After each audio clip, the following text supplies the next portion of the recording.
5 Network. This is Inside Politics. Hello, everyone. I'm News Channel 5's political analyst Pat Nolan. Welcome to Inside Politics. For the past several years, February has been celebrated nationwide as Black History Month. How did this tradition begin? Why was February chosen as the month Black history is celebrated?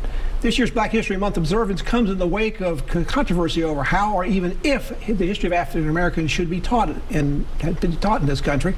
And there are also concerns about whether new voting laws are being adopted in some states create more challenges for Black and brown people to exercise their suffrage. To discuss those topics as well as others, our city's unique place in civil rights history, we welcome back Nashville historian David Ewing to Inside Politics. David, it's good to see you in person here in the studio. Thanks for joining us again. Pat, great to be here and happy Black History Month. So how did Black History Month come to be? It was started as Negro History Week in 1926 by Dr. Carter Woodson, a noted African-American professor and scholar. And it was February 7th through the 13th, which the week corresponded with Abraham Lincoln's birthday and Frederick Douglass's birthday. And so they picked that time in February. And then 50 years later, in 1976, Gerald Ford had the first Black History Month proclamation, and it went from a week to a month, and every president since has acknowledged Black History Month. When this effort started, was there also a feeling that Black history was being neglected or overlooked? Well, we had segregated schools at that time, colleges and K through 12 schools, and there was a need in the African American community to talk about people like Frederick Douglass and Booker T. Washington to a whole new generation of people, and that's how the teaching started. And initially, it was done in churches and community clubs, African American groups that they talked about Black history. With the Black History Month or week, perhaps inadvertently had this sort of made teaching African American history sort of segregated off to its week or its month and not integrated into the rest of the curriculum? I think it was quite the opposite, Pat. There wasn't a lot of talk about African American history in certain curriculums, and so you at least during this month got to talk about some great historical figures. What do we do now that we have this critical race theory controversy going on? That began, I understand, as a college level course.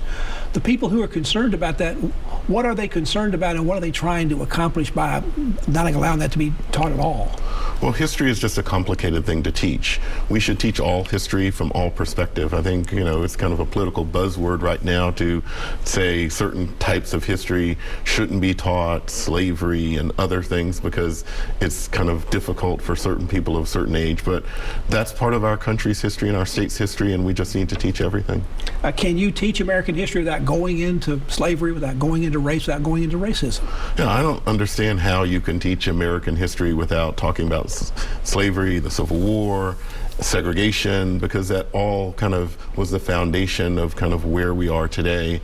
And even the Civil Rights Movement and Dr. King, they weren't just marching just because they wanted to be in the streets. They were marching because the laws that literally kept them from public accommodations and voting.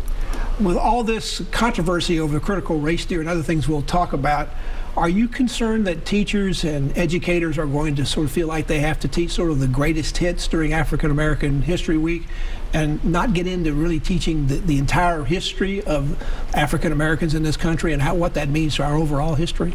Yeah, I think I'm more concerned that people will be afraid to tell the certain stories or in a certain way because they think, oh, well, that's critical race theory or that's the school board or the politicians aren't going to want me to teach that part of American history.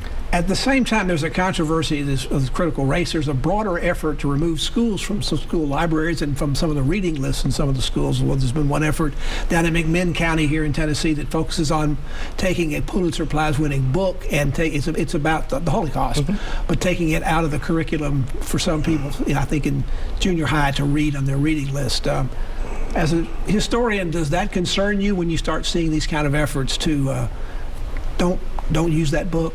Right. It's interesting that we just kind of target one particular book as bad. Of course, that inevitably just brings more attention to it.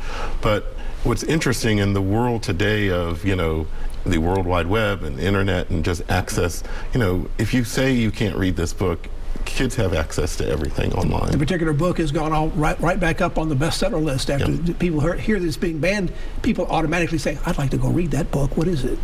On the statewide level, Governor Lee in his recent State of the State address said he would be introducing legislation that would allow, quote, ensure parents know what materials are available to students in their libraries. He also added that his proposed law would create greater accountability at the local level so parents are empowered to make sure content is age appropriate. If this legislation passes, are we going to see a lot more controversies in school boards across the state about what should and shouldn't be taught in schools in terms of books? No, I think if the state passes this legislation, every local school board will have to kind of determine what is age appropriate, and that's kind of a hard, very subjective thing to probably determine. The governor also wants to establish an Institute of American Civics at the University of Tennessee. I think we'd all agree that we don't teach civics perhaps as much as we should in the schools. He wants to put $6 million in as the initial budget. The governor says he wants Tennessee schools to teach, quote, true American history, unbiased and non-political. Is that really possible? History is always kind of political and talks about all sorts of different eras and all different people. I'm also very interested, and hopefully this will happen, we don't teach Tennessee history enough in our schools. And there's some great Tennesseans that should be part of our curriculum, from Wilma Rudolph to James Robertson to Andrew Jackson and all the things that in between.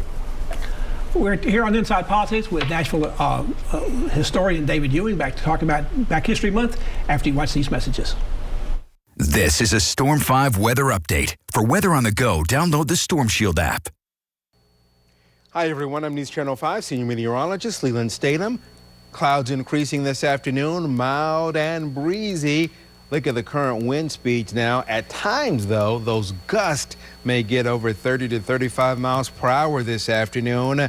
Near 70 for you today before, as we see with Exact Track, colder air moves in tonight with a strong Arctic front. It'll squeeze out a few showers, but as some of the coldest air moves in, it may squeeze out some snowflakes as well. So don't be surprised to see a little bit of a rain-snow mix overnight tonight and tomorrow. No big deal with that. The bigger story, the colder air, temps in the 30s.